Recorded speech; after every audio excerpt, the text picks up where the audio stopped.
जब जब इस धरती पर पाप असहनीय हो जाता है, तब तब देवी देवता के अवतार के रूप में कोई महाशक्ति इस धरती पर अवतार लेकर उस पाप का नाश करती है।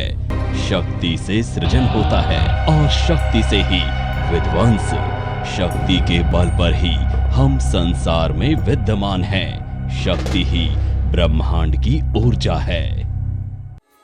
सनातन धर्म एवं संस्कृति के संवाहक, वेदों, पुराणों, शास्त्रों एवं उपनिषदों के ज्ञाता, गीता, गंगा एवं गायत्री के संरक्षक, मां महादुर्गा के परम साधक, परम ज्ञानी, महान चिंतक, दार्शनिक एवं वैज्ञानिक, सुप्रसिद्ध ज्योतिषाचार्य, हस्तरेखा, अंक शास्त्र एवं वास्तु विशेषज्ञ आचार्य स्वामी सुशील जी वर्षों वर्ष के गहन अध्ययनों एवं शोधों के उपरांत आपके लिए लेकर आए हैं।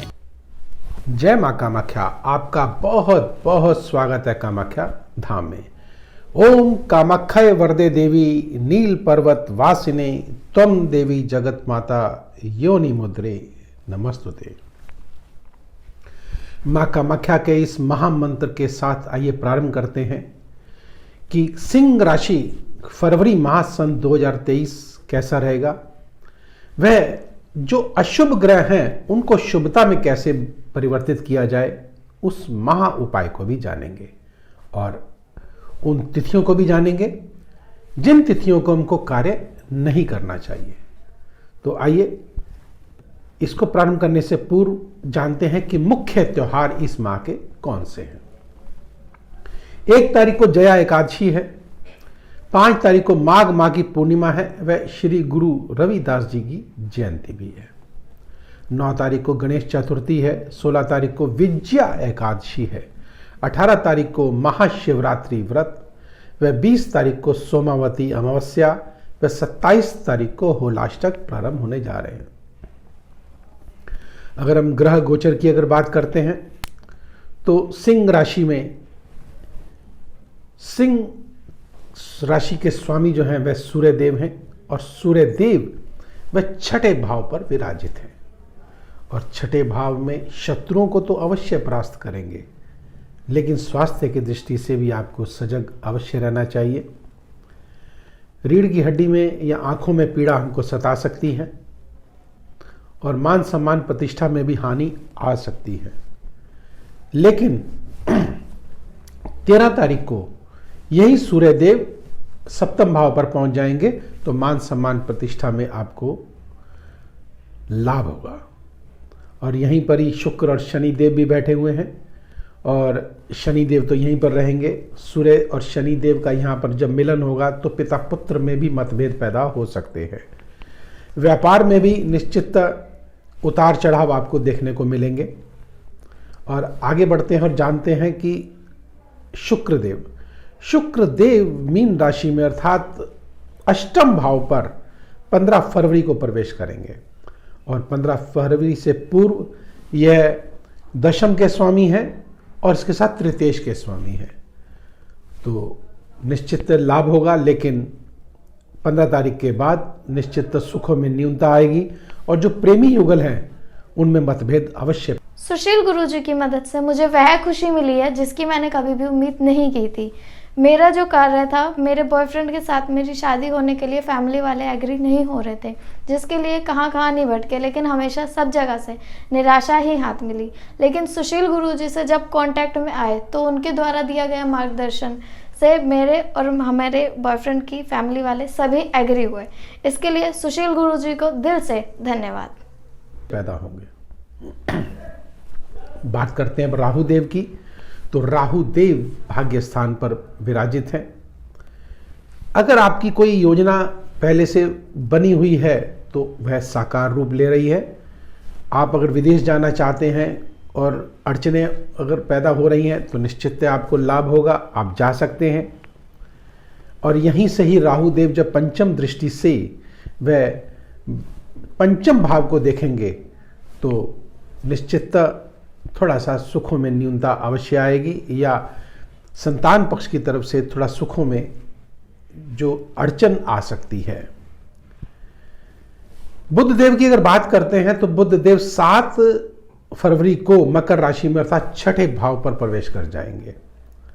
और छठे भाव पर प्रवेश करने का अर्थ है कि द्वितीयेश का छठे भाव पर प्रवेश हो जाना, अर्थात धन आते आते भी रुक जाना, या अगर आया है तो वह किसी न किसी बहाने से निकल जाना। ऐसा ना हो, इसके लिए छोटा सा उपाय करेंगे।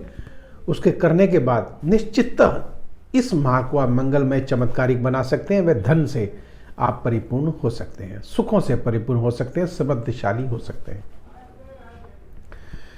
बृहस्पति देव की अगर बात करते हैं तो बृहस्पति देव सिंह राशि में अष्टम भाव पर विराजित है। अष्टम भाव जो कि पीड़ा का भाव है, दुख का भाव है, कष्ट का भाव है, धोखे का भाव है। तो सावधान रहने की आवश्यकता है, क्योंकि ये ज्ञान के देवता हैं, बुद्धि के देवता हैं, और वही जब अष्टम भाव में आ गए तो अपनी ही गलती से किसी ना किसी कारण से हमको नुकसान हो सकता है। और ऐसा ना हो, इसके लिए क्या करें, निश्चित उस महा उपाय को जानेंगे। आगे बढ़ते हैं और जानते हैं कि मंगल देव क्या कर रहे हैं। मंगल देव चतुर्थेश के और भाग्येश के स्वामी होकर के दशम भाव पर बैठे हुए हैं। क्या लाजवाब योग है। और मंगल जो है, मंगल कार्य करने के लिए जाने जाते हैं और दशम भाव पर विराजित हैं। तो दशम भाव ऊंचाइयों का भाव है, सफलता का भाव है, सफलता अवश्य मिलेगी। रास्ता कोई भी हो, किसी न किसी ये इनकी प्रक्रिया आपको सफल अवश्य होना है। और चाहे वो विद्यार्थी गण हो, चाहे वो व्यापारी गण हो, चाहे वो नौकरी पेशे वाले हों, सबको सफलता मिलेगी। किसी एक पर्टिकुलर के लिए मैं कहूँ कि इसको सफलता मिलेगी, उसको सफलता नहीं मिलेगी, ऐसा नहीं है। लेकिन हाँ, सब ग्रहों का अपना अपना प्रभाव होता है। जैसे बुध देव छठे भाव में जैसे आएंगे 7 फरवरी को, 7 फरवरी से 26 तक यह छठे भाव में रहेंगे। तो निश्चित आप कोई अगर हस्ताक्षर करने जा रहे हैं कोई महत्वपूर्ण कागजों पर, तो ध्यान रखिएगा, पढ़ के करिएगा। गलती या भूल चूक हो सकती है, हमसे धोखा हो सकता है।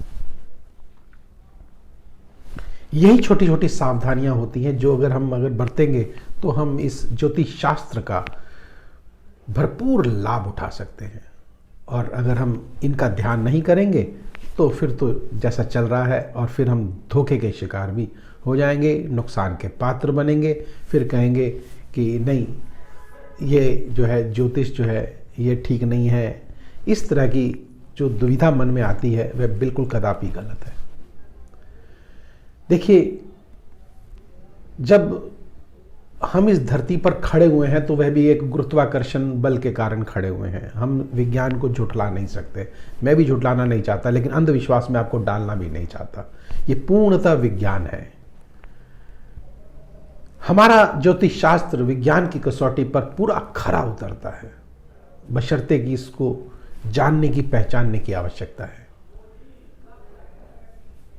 तो जो जातक ये कहते हैं कि नहीं ये अंधविश्वास है, मेरी चैलेंज है, गारंटी भी दूंगा मैं आपको इस बात की, और मेरे से 2-4 बातें आप करें, आप कमेंट्स बॉक्स में लिखें, मैं आपको उसका उत्तर दूंगा कि नहीं, ये पूर्णतः विज्ञान पर खरा उतरता है। खैर, यह विषय अलग जाएगा। बात यहाँ सिंह राशि पे जातकों पे हो रही है। तो आइए आगे बढ़ते हैं और जानते हैं कि वह मुख्य तिथियां कौन सी हैं जिन तिथियों को मुख्य कार्य नहीं करना चाहिए। आप आजमा के देख लीजिए, उन तिथियों में निश्चित मानसिक तनाव, बनते बनते कार्य बिगड़ जाना, कष्ट, संकट, यह अवश्य आएगा ही आएगा। लिख लीजिए उन तारीखों को। 11 तारीख, 12 तारीख, 15, 16 तारीख, 19, 20 और 4 और 5 तारीख। निश्चितता आप नोट कर लीजिए इन तारीखों को, और जिन तारीखों को निश्चित आपको लाभ होगा ही। अब ये भी देखें आप, अगर हम आपको अशुभ अगर बता रहे हैं तो शुभता भी आपके समक्ष रख रहे हैं। 1 तारीख, 27 और 28 तारीख, 26 और 27 तारीख, लेकिन हाँ 24 और 25 तारीख को अचानक आपको धन आ भी सकता है और जा भी सकता है, आएगा जरूर। इसके साथ साथ जो और तारीखें हैं वह 9 और 10 तारीख भी है। आगे पीछे मैं आपको बता रहा हूँ क्योंकि चार्ट में मेरे पास इसी तरह से है। तो सॉरी। अब आइए उस महा उपाय को जानते हैं जिसको करके निश्चित इस माह को आप मंगल में बना सकते हैं। लेकिन उससे पूर्व एक छोटी सी जानकारी आपको देना चाहता हूँ। अगर आप किसी अदृश्य बाधा से या शक्ति से पीड़ित हैं और ग्रहों की पीड़ा से अगर ग्रसित हैं, तो गुप्त नवरात्र में आप महाचंडी पाठ का श्रवण कर या उसे आप स्वयं भी पढ़ सकते हैं। अगर आप पाठ कराना चाहते हैं, यज्ञ कराना चाहते हैं, तो आप हमारे आश्रम से जुड़ सकते हैं जो कि नैनीताल में स्थित है, कामाख्या धाम। इस गुप्त नवरात्र में गुप्त तरीके से ही गोपनीयता लिए हुए अगर कार्य को करेंगे तो आपको फल 100% पॉजिटिव ही मिलेगा। जब नाम ही गुप्त है तो निश्चित गुप्त ही रखना इसको नितांत आवश्यक है। तो आइए आगे बढ़ते हैं और जानते हैं उस महा उपाय को जिसको इस माह करके आप इस माह को मंगलमय और चमत्कारिक बना सकते हैं। मैं कहूँगा कि ग्रहों के दुष्प्रभाव को कम ही नहीं, उसके प्रभाव को हम इस तरह से करें कि उसका लाभ उठा सके। ज्योतिष का मजा तभी है, ज्योतिष शास्त्र का मजा तभी है, और यह मां कामाख्या की कृपा से यह परिपूर्ण हो पाया है। आप नोट कर लीजिए उसको। पंचमुखी रुद्राक्ष को लीजिएगा और पूर्व की दिशा की तरफ अपना मुख करके एक छोटा सा मंत्र है मां कामाख्या का। ओम कामाख्य वरदे देवी नील पर्वत वासिने त्वम देवी जगत माता योनि मुद्रे नमस्तुते। इस महामाया का मंत्र एक माला जाप करके इस रुद्राक्ष को गले में धारण कर लीजिएगा। निश्चित देखें उसके बाद चमत्कारिक प्रभाव क्या मिलता है आपको। मंत्र की शक्ति और फिर रुद्राक्ष और जो दिशा जो बता रहा हूं आपको मैं, दिन अगर आप शुक्रवार का रखेंगे तो कहने ही क्या है। आप करके देखें, आपको लाभ अवश्य होगा। और अगर मेरे से बात करना चाहते हैं, मेरे से जानकारी लेना चाहते हैं, तो नंबर स्क्रीन पर चल रहे हैं। व्यक्तिगत रूप से भी आप मेरे से संपर्क कर सकते हैं। अगर इस वीडियो को लाइक करते हैं, बेल बटन को दबाते हैं, तो मैं आपका बहुत आभारी रहूंगा और अगली वीडियो भी आपके पास सबसे पहले पहुंचेगी और आप लाभान्वित हो पाएंगे। तो अब मुझे दीजिए आज्ञा। समय की सुई इशारा कर रही है कि मुझे अपनी वाणी को यहीं विराम देना होगा। जय मां कामाख्या।